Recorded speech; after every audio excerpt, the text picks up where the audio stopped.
Next topic है हमारे पास 1.6 math measuring instruments. Math measuring instruments में सबसे पहले फिजिकल बैलेंस आ जाता है। देयर आर मैनी, इसको भी ये काफ़ी लेंथी सा पैराग्राफ है तो मैं शॉर्ट नोट से आपको एक्सप्लेन कर देता हूँ, या इसमें पॉइंट्स भी बने हुए हैं तो चलें यहीं से डिस्कस कर लेते हैं।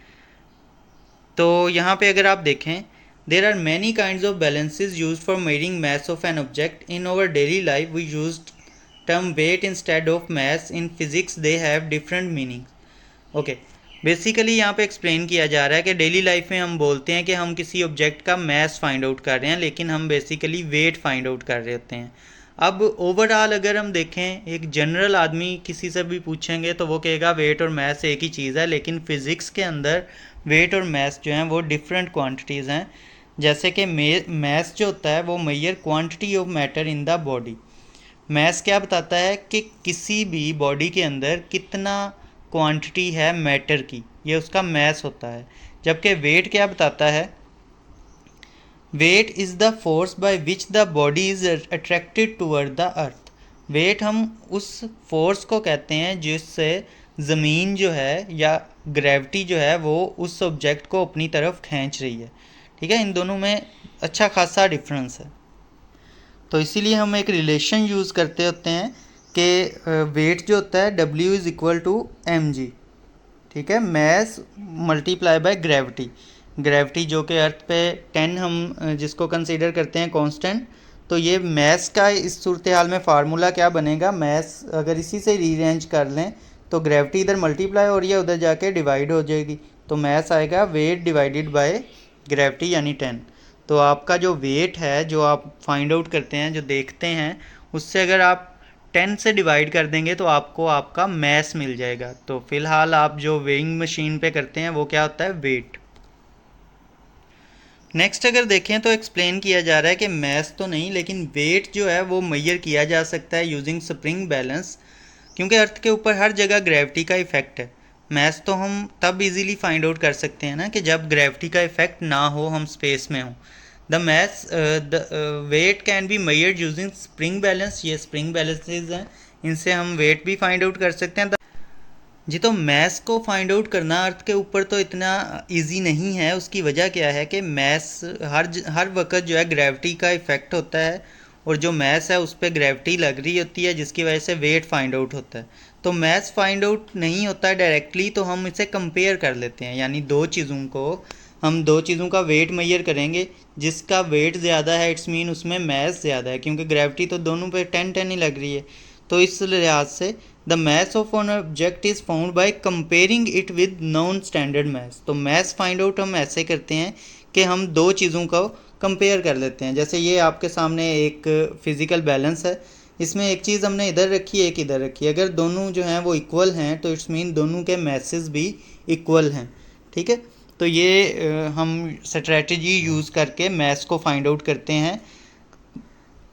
तो लेबॉर्ट्रीज़ के अंदर एक्सप्लेन किया जा रहा है, in laboratories we use physical balance which is based on the principle of lever. Lever आप लोगों ने पढ़ा होगा, ये सेंट्रल एक्सिस है, यहाँ से अटैच्ड है, ये नीचे को इधर उधर से मूव कर सकते हैं। तो अगर बैलेंस्ड होगा तो ये लीवर बिल्कुल स्ट्रेट होगा इस तरह से हॉरिजॉन्टल, और अगर किसी एक में ज़्यादा वेट होगा तो वो उस साइड से नीचे को हो जाएगा। अच्छा, इसका जो प्रोसेस है उसको अब हम देख लेते हैं। Level base of the balance using leveling screw until the plumb line is exact above the pointed mark। सबसे पहले आपने लेवल करना है बेस को, इस तरह से बैलेंस करना है लेवलिंग स्क्रू से कि प्लम लाइन जो है वो एग्जैक्टली अबव आ जाए द पॉइंटेड मार्क के। ठीक है, यहाँ पे प्लम लाइन है, ये एग्जैक्टली पॉइंटेड मार्क के अबव आए। Turn the knob so that the pan of the balance are raised up. अब आपने नोब को टर्न करना है ताकि जो बैलेंस के पैन के बैलेंसेस हैं वो रेज अप हो जाएं, ऊपर की तरफ उठ जाएं। Is the beam horizontal and pointer at the centre of the scale. क्या ये वाली बीम जो है ये हॉरिजॉन्टल है, बिल्कुल स्ट्रेट है इस तरह से, और ये पॉइंटर जो है ये स्केल पे मौजूद है। If not, turn the balance screwing on the beam so that it become horizontal. और अगर नहीं है तो आप उसको टर्न करते रहें यहाँ तक कि ये बिल्कुल हॉरिजॉन्टल हो जाए और ये पॉइंटर जो है वो स्केल के ऊपर आना शुरू हो जाए। Place the object to be weighed on the left pan. किसी एक पेन में जो है वो आप ऑब्जेक्ट को रख लें। Place the known weight from the weight box in the right pan using forceps. और आपने जो नोन वेट है यानी 1 kg 2 kg ये आपने फाइंड आउट कर लेना है और उसे दूसरी साइड पे प्लेस कर देना है। Adjust the weight so that pointer remain on zero और oscillate equally on the both side of the zero of the scale. और तब तक आपने यानी एक साइड पे आपने वेट डाल दिया, दूसरी साइड पे जो चीज़ आप मेजर कर रहे हैं वो इंक्रीज़ करते जाएं यहाँ तक कि वो जो पॉइंटर है या तो वो ज़ीरो पे एग्जैक्ट इस स्केल पे चला जाए या वो मूव करता रहे। ये वाला पॉइंटर जो है ये उस ज़ीरो के इर्द गिर्द मूव करना शुरू कर दे। ठीक है, एक बार इधर एक बार उधर थोड़ा थोड़ा मूव करता रहे तो भी कोई मसला नहीं है। नेक्स्ट है हमारे पास the total of standard mass weight is measure of the mass of the object in the left pan. अब क्या होगा, अगर जब वो बैलेंस हो जाएगा तो उसके बाद जितना आपने वेट पुट किया है उतना ही इस पैन में जो जिस भी चीज़ का आपने मास डाला है उसका मास उस वेट के इक्वल हो जाएगा, यानी उस वेट के मास के इक्वल हम उसे कंसीडर करेंगे। तो इस तरह से हम मैथ्स को मेजर करते हैं। नेक्स्ट है हमारे पास टाइम मेजरिंग इंस्ट्रूमेंट जिसमें स्टॉप वॉच को एक्सप्लेन किया गया है।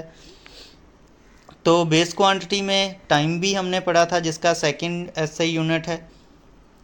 तो इसको देखें, duration of time of an event is measured by stop watch as shown. It contain 2 needle, 1 for second other for minutes. अब यहाँ पे 2 नीडल्स हैं, एक सेकेंड के लिए एक मिनट्स के लिए। The dial is divided usually into 30 big divisions, each being further divided into 10 small division. Each small division represent 1/10 of a second. Thus the 1/10 of a second is the least count of this stopwatch. यानी ये जो stopwatch है 1 divided by 10 करेंगे तो आपको उसका least count मिल जाएगा. While using the knob presented on the top of the device is pressed. अच्छा, जब आपने इसको चलाना होता है तो टॉप पे एक आपको नोब नज़र आती है, उसको आप प्रेस करते हैं। This result in starting of the watch उससे स्टार्ट हो जाती है। Same knob is again push to keep it. और दोबारा जैसे ही आपने टाइम स्टॉप करना है तो दोबारा आपने उसी नोब को प्रेस कर देना है। After nothing the reading the same knob is again pressed bring back the needle to the zero position. Noting after noting the reading, same knob is again pressed to bring back to the needle to the zero position. ठीक है, अब वापस आपने find out कर लिया time तो आप दोबारा से आप नोब दबाएंगे तो इस बार जो है वो नीडल वापस अपनी ज़ीरो पोजीशन पे जाएगी, जिसको आप अगेन यूज़ कर सकते हैं। Nowadays electronic digital watches are also available which can measure 1/100th part of a second.